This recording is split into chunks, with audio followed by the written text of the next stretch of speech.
Welcome to Fluent Phonics. Today, we will discover the proper pronunciation of the word tired. Tired.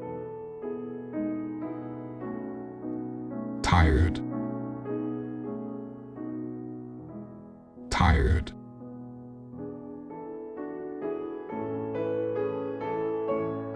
Here's an example of how one might use it in a sentence.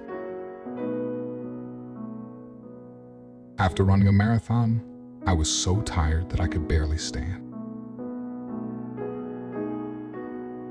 Tired in this sentence means physically and mentally exhausted, lacking energy and feeling fatigued after exerting oneself, such as running a marathon.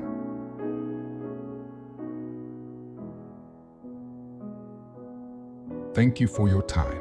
If you enjoyed this, please like and subscribe for further content.